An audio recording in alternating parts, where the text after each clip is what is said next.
the big question again. Is Grant Shapps going to be, first and foremost, a supporter of Rishi Sunak as Prime Minister, come what may? Or is he going to understand the issues of defence and fight the defence corner? Because, let's face it, we are in a very difficult situation in security terms, not the least of which is exemplified by a very brutal and ongoing war in Ukraine. Let's now look at the defence side of this now and sort of dig into some of the arguments that say that actually we should be pretty worried that Grant Shapps has no experience of defence at all.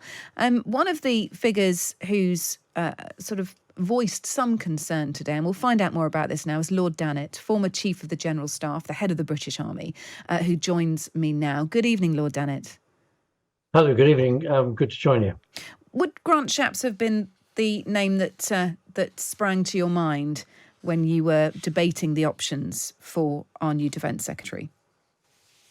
No, but I also challenge your introductory comment that I perhaps voiced criticism.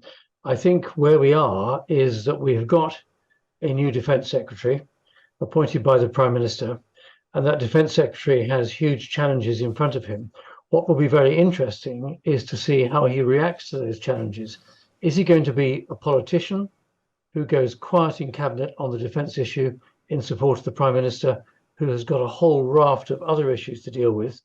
Or is he going to follow in Ben Wallace's shoes of understanding the difficulties of defence on behalf of the nation and argue vigorously that we should be increasing our defence spending?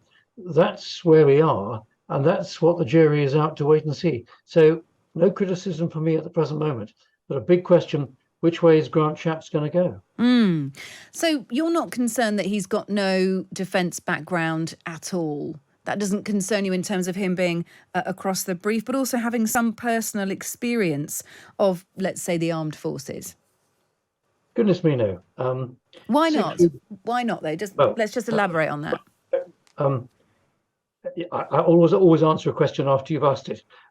Bless you, thank you. When I became Chief of the General Staff in August 2006, Des Brown had become Secretary of State for Defence the month before.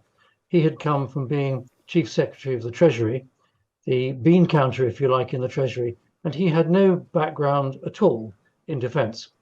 We had our disagreements over the next couple of years, but actually he grew into his job, he grew into his understanding of defence, and we all shook down together. We didn't agree on many things, but we worked together on many things. So it isn't a problem that a Secretary of State comes in with no background understanding of defence. What's really critical is whether they've got the attitude and aspiration and intent to really get to grips with the very complicated portfolio brief that is defence. Now, if Grant Shapps is prepared to do that, to really understand the issues, understand the decisions he's got to make, to come on to good terms with the Chief of the Defence Staff and the Single Service Chiefs and really understand their issues within the context, the wider context of the political situation of the government, then he can become a good Secretary of State for Defence.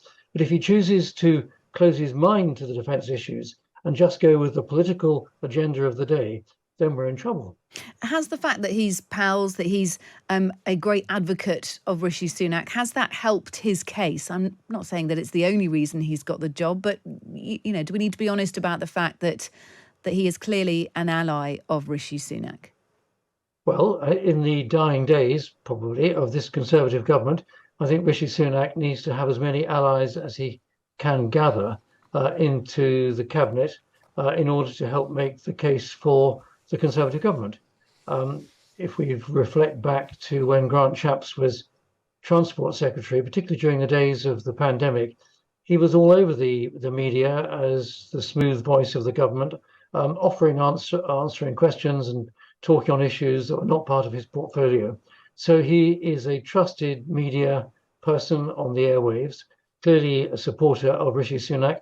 I have no difficulty with that because Rishi Sunak is the Prime Minister, and I support leadership in whatever shape or form it comes.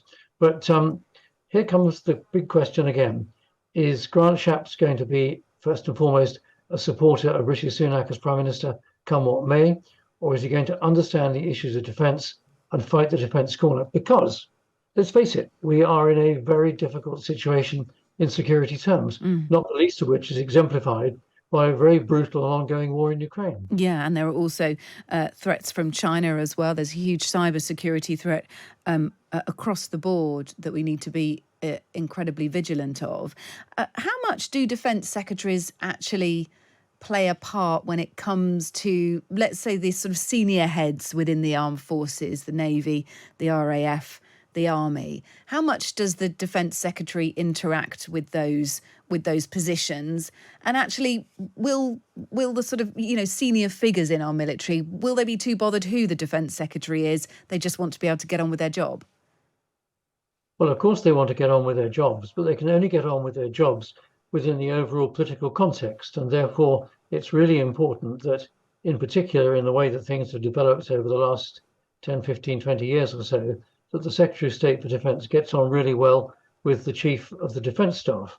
The single service chiefs have their voices to be heard, but the Chief of the Defence Staff is the principal military advisor to the Secretary of State for Defence, and indeed, therefore, is the principal military advisor to the Prime Minister. So it's really important that they do get on well, that where they have disagreements, they ideally have disagreements in private, and they can then take an agreed Ministry of Defence position, both political and military, to Cabinet and to the Prime Minister on the big issues of the day. So it's really important that this works out well. I mean, go back into history. Allenbrook, who was Chief of the Imperial General Staff, effectively the CDS of the day, had phenomenal rows with Winston Churchill, but it didn't matter. They thrashed these things out in private, and they sorted out things to the benefit of the country eventually. It's a really important relationship. Okay. The Chief of Defence Staff has with the Secretary of State for Defence. Yeah, thank you so much for joining us. That is Lord Dannatt, former Chief of the General Staff. Good to speak to you. Thank you.